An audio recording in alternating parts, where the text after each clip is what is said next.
नमस्कार, एग्रीमीटर में आप सभी का स्वागत है। मैं हूं विपुल सिंह और आज के एग्रीमीटर पे हम बात करने जा रहे हैं विशेष तौर पर कपास को लेकर के।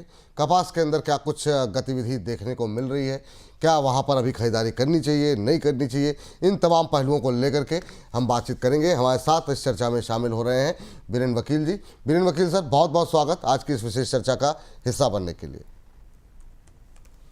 तो आपसे सबसे पहले सर यही जानना चाहेंगे कि अभी जो सिचुएशन देखने को मिल रही है, कपास खल की कीमतों में करीब 8% के आसपास का करेक्शन जो है वो देखने को मिला है। ये जो करेक्शन है उसको देखते हुए अभी आप भविष्य कैसे देख रहे हैं और ख़ास तौर से कपास खल की घरेलू डिमांड पे को लेकर के आपका क्या व्यू पॉइंट है? इसमें दो पहलू है। सप्लाई शॉक, यानी लास्ट ईयर का जो कपास का प्रोडक्शन काफी कम रहा, तो सीड की अवेलेबिलिटी भी काफी कमजोर रही। साथ ही साथ प्राइसेस निकलते सीजन में ही काफी बढ़ गए, ऑलमोस्ट न्यू हाई पर चल रहे हैं अभी। तो डिमांड डिस्ट्रक्शन भी आया है। लेकिन हर प्रकार का प्रोटीन, यानी मूंगफली खल, सरसों खल,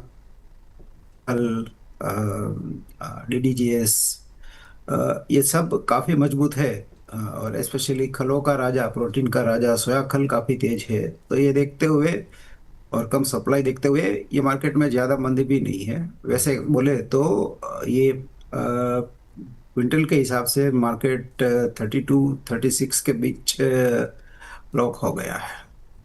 तो सर क्या अभी ये जो आप करें बहुत ज़्यादा करेक्शन नहीं, तो किन अभी आपको लग रहा है आगे चल करके फिर क्या रिकवरी की उम्मीद कर सकते हैं क्या प्राइसेस को लेकर के?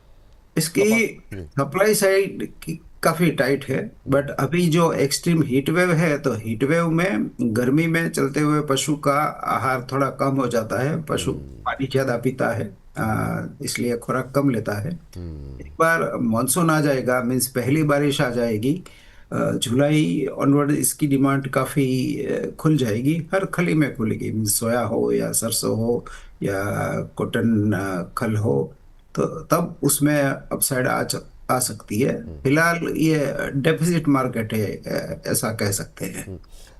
सर आपने डेफिसिट मार्केट की बात कही, अभी ये भी कहा जा रहा है कि मानसून भी उतना अच्छा नहीं रहेगा जिस तरीके से इस बार को लेकर के अभी तक के जो अनुमान जताए जा रहे हैं।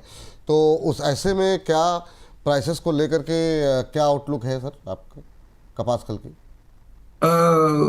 पर्टिकुलर ग्लोबल कॉटन सीड भी काफी टाइट है। यूएस का कॉटन सीड सप्लाई भी काफी टाइट है, क्योंकि वहाँ भी लास्ट ईयर फसल कम थी। ये साइड सबसे बड़ा जो इश्यू मैं समझता हूँ, फर्टिलाइजर क्राइसिस या फर्टिलाइजर के दाम काफी ऊंचा है। कॉटन को जैसे कि पोटाश की जरूरत डीएपी की ज्यादा रहती है।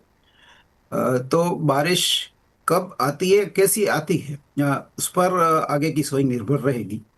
बट जब तक ये हीट वेव चालू है, एटलीस्ट जून तक कोई नया या बड़ा लॉन्ग टर्म या मीडियम टर्म फोरकास्ट से दूर रहना चाहिए। एक बार बारिश आ जाए तो काफी कुछ स्थिति क्लियर हो जाएगी।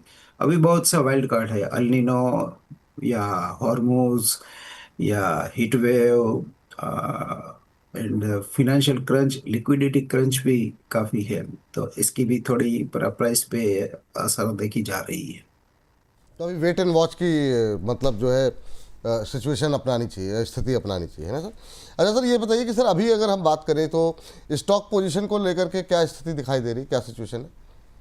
स्टॉक हिस्टोरिकल यार्ड स्टिक से अगर देखें तो बेहद कमजोर स्टॉक है, क्योंकि ये साल मोस्टली जो काम हुआ वो सीसीआई का ही काम हुआ। प्राइवेट जिनिंग काफी कमजोर रहा नॉर्मल से। तो सीसीआई यूजुअली जब काम करती है तब वो सीड हाथों हाथ बेच देती है। स्टॉक करती है तो वो बेल का, यानी फाइन कॉटन का करती है। तो अवेलेबल सप्लाई में भी लास्ट 3-4 साल या मे भी 5 साल का लोएस्ट होगा ये। ठीक सर। अच्छा सर, एक चीज़ बताइए ज़रा कि अगर सप्लाई साइड की बात करें तो अभी पूरे देश भर में कपास खल की सप्लाई की सिचुएशन स्थिति क्या दिखाई दे रही है आपको? सप्लाई साइड पर्टिकुलर कपास की भी टाइट है। इस लिए अभी कॉटन आइस कॉटन बढ़ने के साथ साथ यहाँ भी करीबन 5,000 रुपया बढ़ा है कैंडी का। और सीसीआई ने भी प्राइस ठीक ठाक बढ़ाया है पिछले एक आध वीक में। जहाँ तक सीड का सवाल है, अच्छी क्वालिटी के सीड जो है वो काफ़ी ऑलमोस्ट ऑल टाइम हाई पे चल रहे हैं। But high price kill high price, यानी ऊंचे स्तरों पे जो डिमांड रेशनिंग आता है, मीन्स भाव के हिसाब से डिमांड कम हो जाती है, वो चीज़ अभी इसमें डिमांड रेशनिंग दिख रहा है। अच्छा सर, हालांकि आपने कहा है कि अभी वेट एंड वॉच की भूमिका रहनी चाहिए, लेकिन बड़े सारे ट्रेडर्स इस कार्यक्रम को देखते हैं और आपको तो खैर सुनते ही हैं, तो वो जानना जरूर चाहेंगे जाते जाते कि अभी शॉर्ट टर्म में अगर कोई एक नज़रिया लेना हो कपास खल को लेकर के, तो वो क्या होना चाहिए, किस तरह के प्राइस मोमेंटम को आप एक्सपेक्ट कर रहे हैं, तो क्या व्यू पॉइंट रहेगा सर आपका? जो इसका ट्रेंड है टेक्निकली फर्म है, बायंट है, तो इसमें शॉर्ट साइड अवॉइड करें।